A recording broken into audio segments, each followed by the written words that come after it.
आणि आमच्या समाजामध्ये मुस्लिमाच्या बाबतीत असं चित्र निर्माण केलेलं आहे, या देशातला मुस्लिम म्हणजे अत्यंत कर्मठ आहे, अत्यंत क्रूर आहे आणि ज्यास असला तर अतिरेकी. ही भूमिका आमच्या मराठ्यांच्या डोक्यामध्ये महाराष्ट्राच्या कानाकोपऱ्यामध्ये निर्माण केलेली आहे. खेड्यामध्ये प्रश्न विचारला गेला की मराठ्यांनो तुमचा नंबर 1 शत्रू कोण?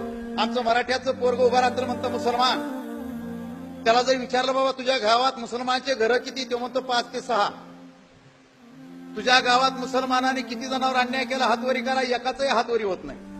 तुझ्या गावात मुसलमानाची दादागिरी नाही, तुझ्यावर एकानाही मुसलमानाने अन्याय केला नाही, तर तुझा नंबर 1 शत्रू मुसलमान कसं काय? ते मला काय माहित, लोक म्हणतात म्हणून मी म्हणतो. नेमके चित्र उभा केले जातात की शिवाजी महाराज अफजल खानाचं पोट फाडतायत आणि खाली लिहिले असतं दहशतवाद असा संपवावा लागेल.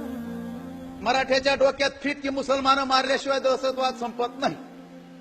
आम्ही मराठ्यांच्या पोरला समजावून सांगितलं शिवाजी महाराजांनी अफजल खानाचं पोट फाडलंय खरं आहे, पण अफजल खानाचं पोट फाडल्यानंतर त्यावेळेस कृष्णा भास्कर कुलकर्णी मारलेला तुम्हाला का कळत नाही, याच्यावर चर्चा का होत नाहीये? शिवाजी महाराज मुसलमानांचे विरोधक होते असं चित्र का निर्माण केलं? तर चारी बाजूने मुसलमान राजे होते, पण मुसलमान राजे होते याचा अर्थ शिवाजी महाराज मुसलमानांचे विरोधक होते काय? औरंगजेबाच्या सैन्यामध्ये हिंदू नव्हते काय?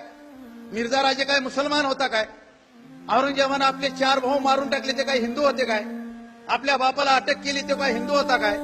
या सगळ्या सत्तेच्या लढाया असतात हे आम्ही रोज समजावून सांगतो. शिवाजी महाराज जर मुसलमानाचे विरोधक होते तर रोज मराठ्यांच्या पोरला खेड्यापाड्यात मी समजावून सांगतो की शिवाजी महाराज जर मुसलमानाचे विरोधक असते तर शिवाजी महाराजांच्या तोफखान्याचा प्रमुख कोण होता? इब्राहिम खान. शिवाजी महाराजांच्या आरमाराचा प्रमुख कोण होता? दौलत खान. शिवाजी महाराजांच्या घोडदळाचा प्रमुख कोण होता? सिद्दी हिलाल.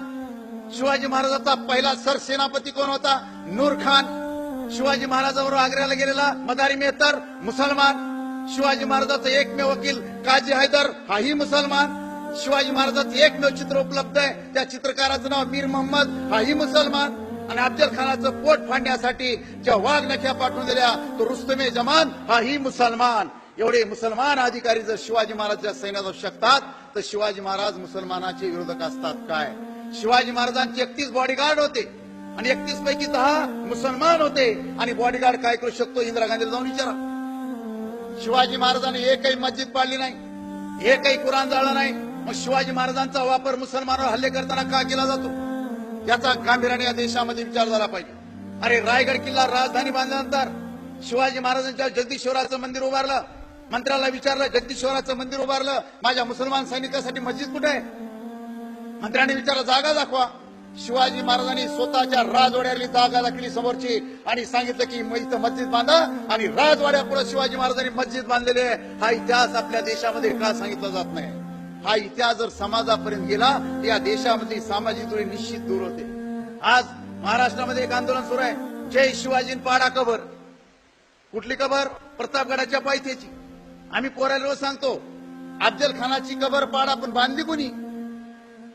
अफजल खानाला मारल्यानंतर शिवाजी महाराज प्रतापगडावर गेले. जिजाऊने विचारलं अफजल खानाचं काय झालं? मासाहेब मारला गेला. त्याचं प्रेत कुठे आहे? प्रतापगडाच्या पायथ्याला पडलंय.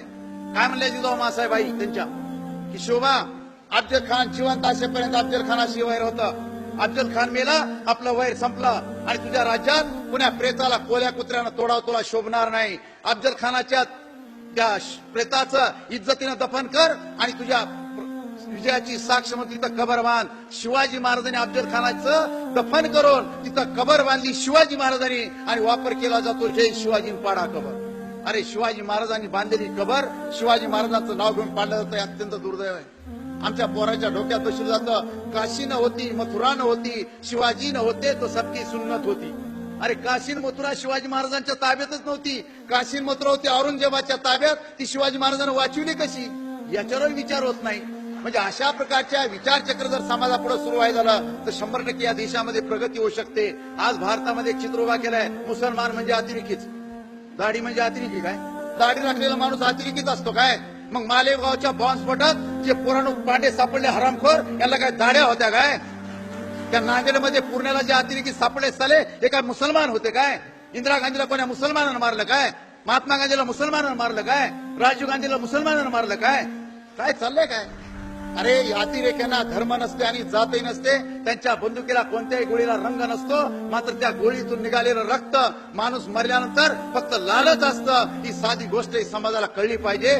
प्रेम करणारा सर्वसामान्य मुसलमान याचा त्या अतिरेक्याशी काय संबंध? आणि जो भारतातला मुसलमान रोज 5 वेळेस नमाज पडताना अगोदर या भारताच्या मातीवर माथा टेकतो आणि मग अल्लाचं नाव घेतो, तो मुसलमान या देशाचा गद्दार होऊ शकतो काय? हा प्रश्न आम्ही विचारला. आणि मुसलमानाच्या एवढ्या बदनाम्या करूनही आज भारतामध्ये मुसलमानाचे एवढे धंदे चालतात, त्याचं एकमेव कारण आहे, नम्रपणावर शिकावं तर फक्त मुसलमानाकडूनच शिकावा, हेही आम्ही सांगतो.